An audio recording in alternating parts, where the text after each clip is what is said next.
When she woke up that morning, this woman never thought her day would get so insane, not even when she first saw this dog passing her house with a large package in his mouth. It would cause a chain of events that would get the police involved and eventually make her burst into tears when she finds out what's going on. But before we start, smash the like button and make sure to subscribe if you haven't, and hit that notification bell so that you won't miss any new stories. Alice first saw this strange dog early in the morning. She looked at it and wondered what the dog was doing. "That's odd. I've never seen something like that before," were her exact words. But then she saw the dog at least 3 times more that same day. Every time it was carrying a different box. The curiosity built up in the young woman. She wanted to find out where this dog was going and what was in those boxes he carried around all day.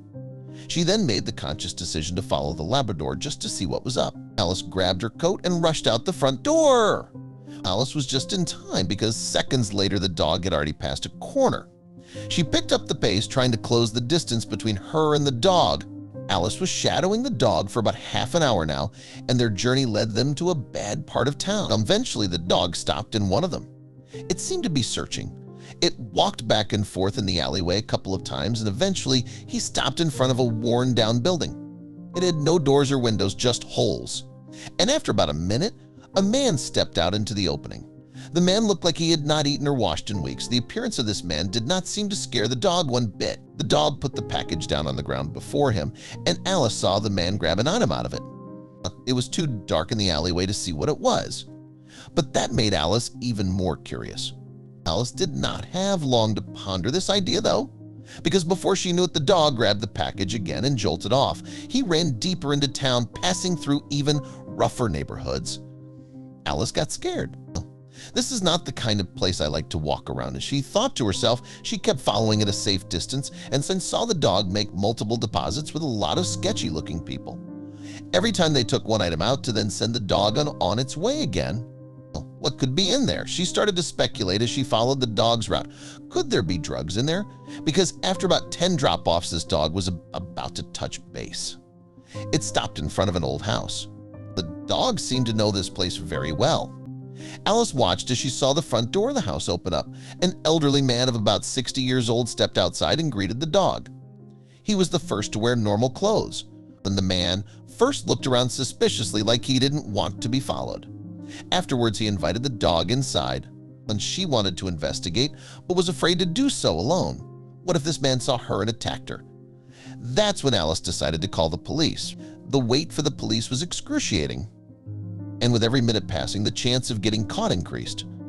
But then Alice saw 2 police cars appear in the distance. She explained the situation, but these policemen hardly listened. It was like they already knew why they were here. They knocked on the front door twice, but when the man opened it, the officers quickly rushed inside.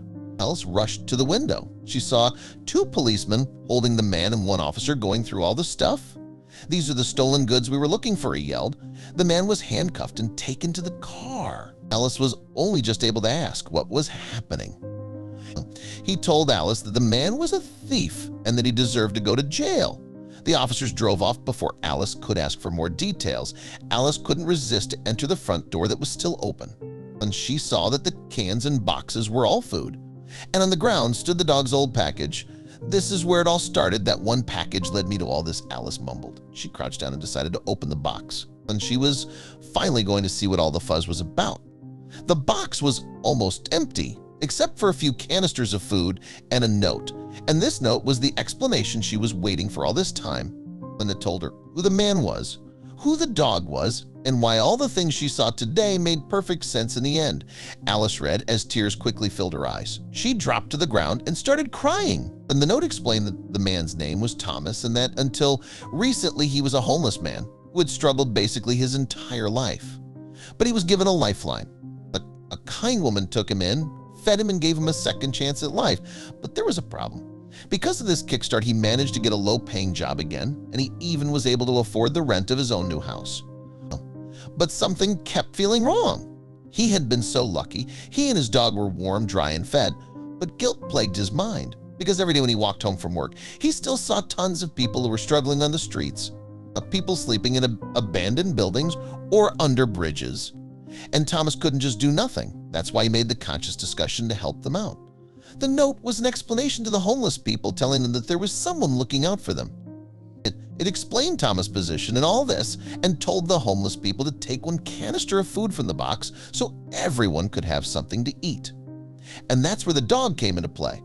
Thomas and his dog lived out on the street for years, and therefore his canine pet knew these streets as well as anybody. It was Thomas' job to gather the supplies needed, and it was his dog's task to deliver as much food to hungry homeless people as possible. Alice couldn't believe it. This man was a saint, and her judgment on the way he looked and behaved from a distance got him arrested. But why did the officers already seem to know about him, and why did they call him a thief? Alice decided to drive to the police station to find out.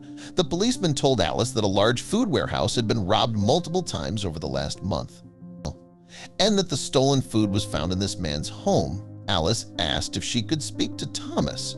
The officer was reluctant at first, but after she reminded him that she was the one who called the police in the first place, he let her a pass, and she walked over to the holding cell where Thomas resided. And once there, she started talking. She told Thomas that she was the one who had called the cops after following his dog, and she also asked if the accusations made by them were all true. The man looked at Alice and started crying. He confessed to all of it, but told Alice he had a good reason. He told Alice that he wanted nothing more than to help the people in need. She held his hands through the bars and told him that she completely understood why he did the things he did, but that wasn't all. She also promised to do everything in her power to stop him from getting jail time. But how are you going to do that? I'm guilty, Thomas said. Alice smiled. Because she held a card that wasn't played yet, she told Thomas that she was a lawyer by profession and that she was going to take him on as her client for free. A few days later, the court case against Thomas Coultry started. The judge explained that a prison sentence of 3 full years was on the table, and the opposing team pleaded heavily for that maximum penalty. But then it was Alice's turn to speak. She explained his sad beginnings and told everyone in the room about the noble intention of Thomas to feed the voiceless people in this town. Alice told the jury that this city failed them, presented Thomas as a real-life Robin Hood. And then it was up to the judge and jury. And then the judge and jury stepped back into the room, and their verdict read as followed. It said that they felt sympathy for his cause, and even though it was wrong how he did it, it was right what he did. And the stolen produce was to be brought back, and what was eaten must be paid back in the form of a fine. Also, Thomas would receive 100 hours of community service so he could face justice and give back at the same time. But there was a twist because Alice prepared for this situation. She had already put up a crowdfunding action that would cover the fine. The noble cause Thomas fought for reverberated with the people in the city, and a large sum of money was raised. The rest of the money was put to good use as well. Together, Thomas and Alice used that money to set up a soup kitchen in the poorest neighborhood in town. Word of their initiative quickly got around. Within no time, he got hundreds of volunteers who wanted to join the real-life Robin Hood. The soup kitchen was called Food for the Voiceless, and of course Thomas and his trusted dog were there every day. Alice helped out whenever she could as well. And the two unlikely individuals became close friends. When Thomas was asked if he would have done anything differently, he had the following to say. He said he didn't want to steal, but he couldn't let these people starve either. He reminded everyone that his crimes did cause a chain reaction that resulted in citywide attention for the homeless, and eventually it caused this soup kitchen, but he is happy to help out in a legal way now.